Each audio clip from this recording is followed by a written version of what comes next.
प्यारे बच्चों, आप सब कैसे हैं?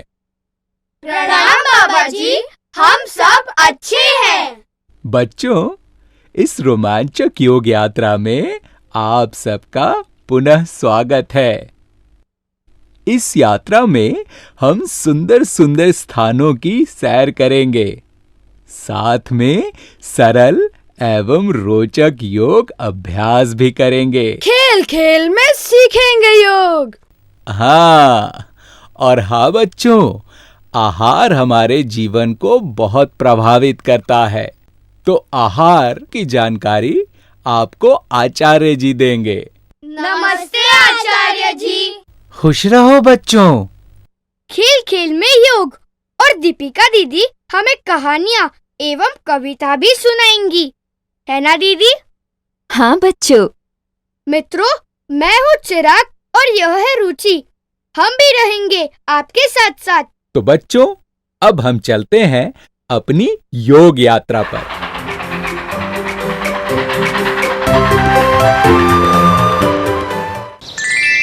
आओ सुने कहानी। सोनू के घर के पास एक कुत्ता रहता था। वो सभी पर भौंकता था। कभी कभी वो दूसरों को काट भी लेता था। लोग उस पर पत्थर फेंकते थे, डंडे से मारते थे। वो परेशान रहता था। एक बार उसके साथी ने उससे कहा, तुम लोगों पर बार बार भौंकना बंद करो। ऐसा करने पर सभी तुम्हें प्यार करेंगे। ये सुनकर उसने बार बार भौंकना बंद कर दिया। अब कोई उस पर पत्थर नहीं फेंकता था। लोग उसे रोटी देने लगे। अब बताओ, इस कहानी से क्या सीख मिलती है? दीदी, डराने और धमकाने वालों से लोग प्यार नहीं करते। सही जवाब। आहार के गुण। बच्चों, क्या आप शारीरिक व मानसिक स्वास्थ्य पाना चाहते हो? हाँ आचार्य जी। तो आपको आहार के कुछ नियमों का विशेष रूप से पालन करना है।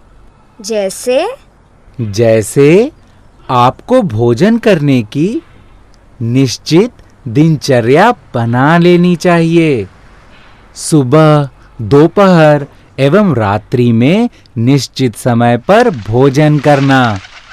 थोड़ी थोड़ी देर में या बार बार खाना, जल्दी जल्दी बिना चबाए खाना, बासी तथा अति शीतल और अति गर्म खाना, इन सभी बुरी आदतों से बचना चाहिए। भोजन करने से पहले हाथ, पैर और मुंह अच्छी तरह धोना चाहिए और भोजन प्रसन्न चित्त और शांत होकर धीरे धीरे अच्छी तरह चबाना चाहिए।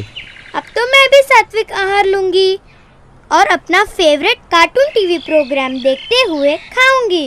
मुझे बड़ा अच्छा लगता है। बिल्कुल नहीं, क्योंकि टेलीविजन से आने वाली तरंगें तुम्हारे भोजन को दूषित करेंगी और साथ ही तुम मन लगाकर भोजन नहीं कर पाओगी। इससे अनेक रोग हो सकते हैं। और भी अच्छा होगा अगर हम सब भोजन करते समय फोन पर या आपस में बातें नहीं करें। शांत रहकर स्वाद लेते हुए चबा चबा कर आनंद के साथ भोजन करें। और याद रखो बच्चों, जैसा खाओ अन्न वैसा होवे मन। मतलब जैसा हमारा आहार होता है वैसा ही हमारा मन भी होता है। इसलिए हमारा आहार शुद्ध, संतुलित एवं सात्विक होना चाहिए। आओ मिलकर गाएं हम। अब रुचि ओम का उच्चारण करेगी। देखो, रुचि के सामने चार्ट पर क्या लिखा है और अब देखो वो क्या करती है और ध्यान से सुनो।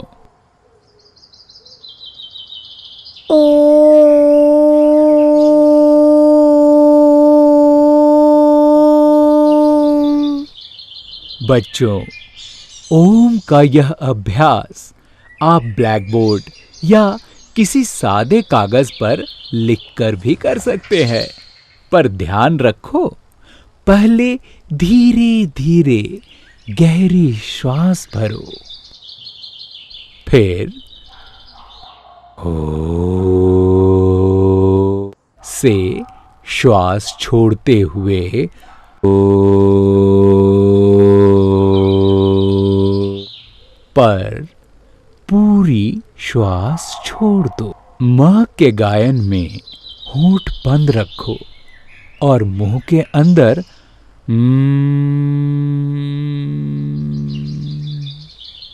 का गुंजन करो। श्वास छोड़ते समय ओम स्वर पर लय का विशेष ध्यान दो।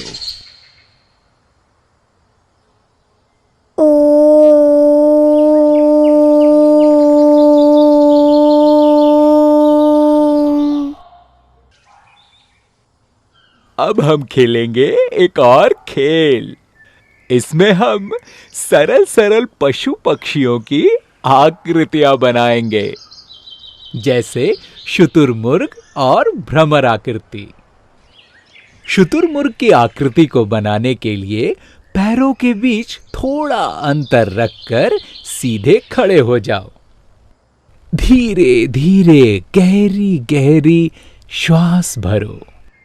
अब शरीर को थोड़ा सामने की ओर झुका दो और दोनों हाथों को पीछे की ओर ऊपर उठा लो। उंगलियों के बीच अधिक से अधिक अंतर रखते हुए उन्हें फैलाओ। सिर सीधा रखते हुए सामने देखो। पंजों के बल पर शरीर को जमीन से ऊपर उठाओ। श्वास छोड़ दो। ऐसा 3 से 4 बार करो। इसके बाद शुतुरमुर्ग की आकृति में ही गोले में चलना शुरू करो। धीरे धीरे चलने की गति बढ़ाओ और जिस तरह शुतुरमुर्ग दौड़ता है उसी तरह तेज दौड़ो। यह खेल अकेले, जोड़े में एवं समूह में खेल सकते हैं। शुतुरमुर्ग की आकृति गर्दन और पीठ के व्यायाम के लिए एक बढ़िया यौगिक खेल है। इस आसन से संतुलन और एकाग्रता बढ़ती है। अब बनाएंगे भ्रमर आकृति। भ्रमर यानी भौरा। तो बच्चों, अब तैयार हो जाओ भौरा बनने के लिए। सबसे पहले पैरों को पास पास रखकर सीधे खड़े हो जाओ। धड़ और सिर को एक सीध में रखते हुए शरीर को कमर से सामने की ओर झुकाओ। दाहिने पैर को पीछे ले जाकर इस प्रकार उठाओ कि पैर और धड़ एक सीधी रेखा में रहे। दोनों हाथों को पीछे की ओर उठाओ। हथेलियां आमने सामने हो। इस स्थिति में गहरा श्वास लो और धीरे धीरे श्वास छोड़ते हुए भौरे की तरह गुंजन करो।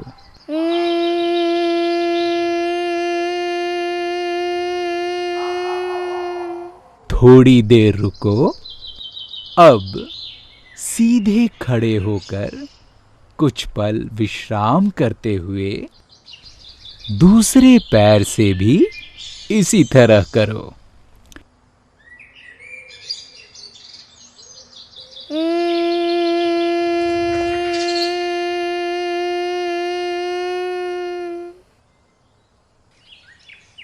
भ्रमर आकृति से शारीरिक संतुलन और मानसिक एकाग्रता बढ़ती है। पैर की मांसपेशियां मजबूत होती हैं। तो अब कपालभाति प्राणायाम से आरंभ करते हैं। कपाल का अर्थ है माथा या मस्तिष्क। भाति का अर्थ है आभा, तेज या प्रकाश। सबसे पहले पद्मासन या सुखासन में बैठ जाओ। आंखें बंद कर लो। बच्चों, अब बलपूर्वक श्वास को बाहर छोड़ो।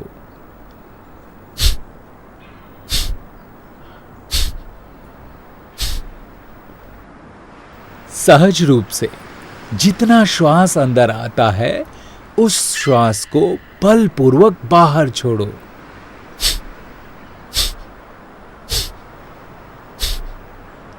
ऐसा करने से तुम्हारा उदर भाग भी अंदर बाहर की ओर गतिमान होता है, जिससे शरीर के अंदर के अंगों की मालिश होती है। इस प्राणायाम को कम से कम 5 मिनट अवश्य करना चाहिए। इस प्राणायाम को करते समय मन में अच्छे अच्छे विचार भरें। उदाहरण के लिए, जैसे ही मैं श्वास छोड़ रहा हूं, मेरे शरीर के रोग भी बाहर निकल रहे हैं आदि। जो बच्चे तीव्रता से श्वास को बाहर न फेंक सके, वे सहजता से अपनी क्षमता के अनुसार अभ्यास करें। कपालभाति प्राणायाम से चेहरे का ओज, तेज तथा सौंदर्य बढ़ता है। मस्तिष्क का विकास होता है। मन स्थिर, शांत तथा प्रसन्न रहता है और नकारात्मक विचार जैसे निराशा, भय आदि दूर होते हैं। इस प्राणायाम से श्वास रोग, मोटापा आदि दूर होते हैं। मस्तिष्क, उदर, हृदय एवं फेफड़ों की क्रिया शक्ति बढ़ती है। अब एक और मजेदार प्राणायाम, जिससे आएगी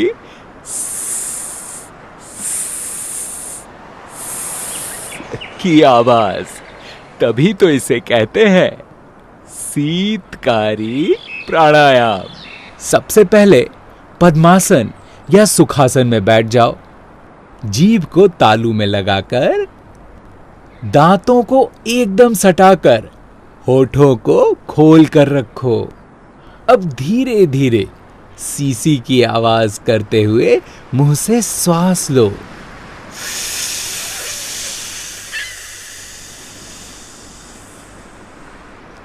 और गहरी श्वास लेकर फेफड़ों को पूरा भर लो। अब नासिका से धीरे धीरे श्वास को बाहर छोड़ो।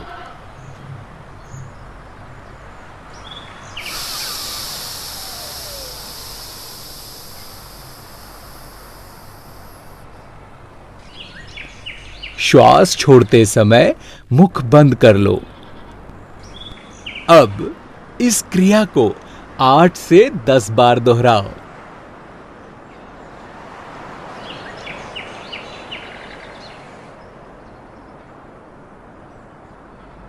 पर बच्चों, सर्दियों में इस प्राणायाम का अभ्यास कम करना चाहिए। जिन बच्चों को निद्रा अधिक आती है, वे अवश्य करें।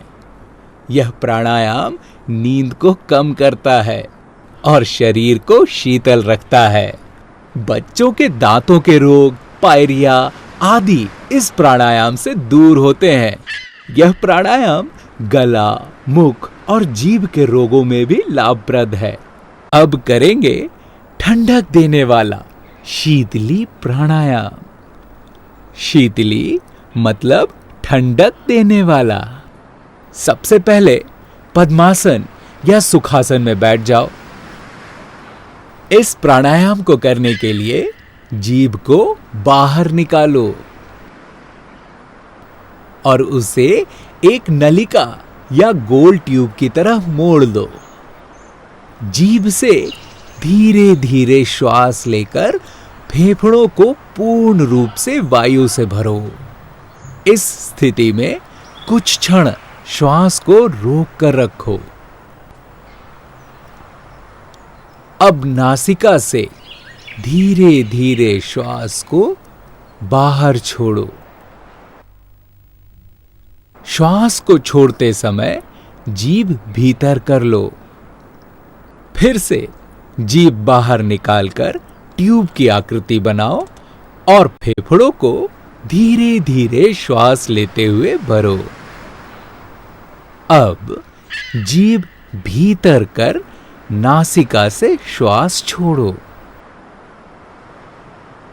शीतली प्राणायाम से गले एवं जीभ की बीमारियां दूर होती हैं। गर्मी को कम करने के लिए यह उत्तम है। जिन्हें गला सूखने की शिकायत हो या जिनको अधिक पसीना आता है, उनके लिए यह प्राणायाम लाभकारी है। तुतलाकर बोलने वाले व्यक्तियों के उपचार के लिए भी यह किया जाता है। बच्चों, अब सीखेंगे एक ऐसा प्राणायाम जिसे यश देने वाला अभ्यास माना जाता है। इसी कारण से इसे उज्जाई कहा गया है। ऊंचे स्वर में उच्चारित होने के कारण भी इसे उज्जाई कहते हैं। पद्मासन या सुखासन में बैठ जाओ। इस प्राणायाम में श्वास को भरते हुए गले को सिकोड़ना है। जब ऐसा करोगे तब धीमे खर्राटे सी आवाज गले से आएगी। आवाज निकालने के लिए गले के मूल भाग को तालू से छूते हुए श्वास लेना चाहिए।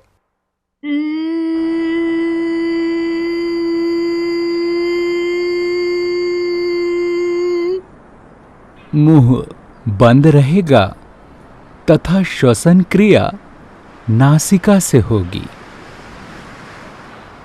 दाएं हाथ के अंगूठे से दाईं नासिका को बंद करके बाईं नासिका से श्वास को बाहर छोड़ो। श्वास छोड़ते समय कोई आवाज नहीं होगी। इस प्राणायाम को 5 से 10 बार करो। यह प्राणायाम उन बच्चों के लिए विशेष लाभप्रद है जिनके टॉन्सिल बढ़ जाते हैं, जिन्हें जुकाम जल्दी हो जाता है और जिन्हें बार बार इन्फ्लुएंजा एवं ब्रोंकाइटिस की शिकायत हो जाती है। उनके लिए उज्जाई प्राणायाम लाभकारी है। और हाँ, क्या आप मधुर आवाज में गीत गाना चाहते हो? हाँ! तो ऐसे बच्चे जो संगीत सीख रहे हैं या सीखना चाहते हैं, उनके लिए भी यह लाभदायक है। इससे उनका गला स्वस्थ रहता है, आवाज सुरीली और बुलंद हो जाती है। बच्चों का तुतलाना दूर करने में भी यह प्राणायाम लाभदायक है। जो सोते समय खर्राटे लेते हैं, उनको इस प्राणायाम से लाभ होता है। बच्चों, अब करेंगे भौरे के समान गुंजन। इस प्राणायाम में भ्रमर अर्थात भौरे के समान गुंजन किया जाता है। इसीलिए इस प्राणायाम को भ्रामरी प्राणायाम कहते हैं। बच्चों, सबसे पहले ध्यान के किसी भी आसन जैसे पद्मासन, सुखासन आदि में बैठो। अब श्वास फेफड़ों में भरकर मध्यमा उंगलियों को नाक के मूल में आंख के पास रखो और हाथों के अंगूठों से कानों को बंद कर दो। इसके बाद आंखें बंद करो। अब भौरे के समान गुंजन करते हुए धीरे धीरे श्वास छोड़ो।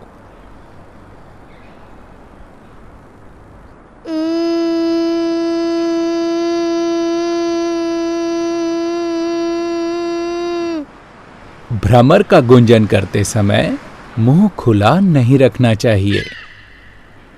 श्वास छोड़ने तक की आवाज एक समान गति से हो। इसे करने से सिर दर्द, नींद न आना और मानसिक तनाव आदि में आराम मिलता है। स्मरण शक्ति बढ़ती है और पढ़ाई में मन लगता है। अब बताओ, योग करने के बाद आप लोगों में क्या अंतर आया? प्राणायाम करने से मेरी बंद नाक खुल गई और अब मैं हल्का और पहले से काफी स्वस्थ महसूस कर रहा हूँ। बहुत अच्छी बात है। बताओ, सबसे अच्छा क्या लगा? ਬਾਬਾ ਜੀ ਮੈਨੂੰ ਯੋਗਿਕ ਜੋਗਿੰਗ ਵਿੱਚ ਬੜਾ ਮਜ਼ਾ ਆਇਆ।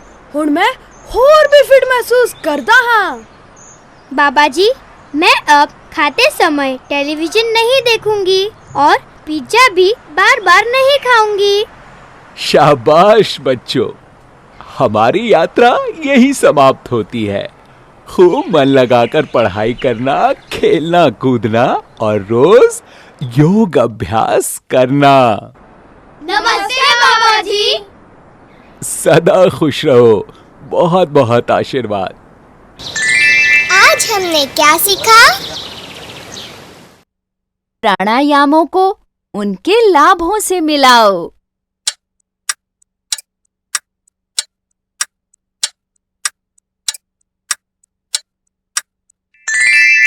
बिल्कुल सही। प्राणायामों को उनके लाभों से मिलाओ।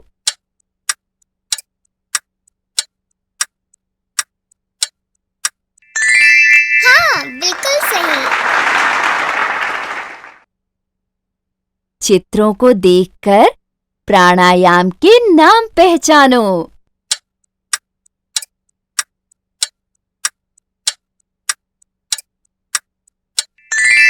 बिल्कुल सही।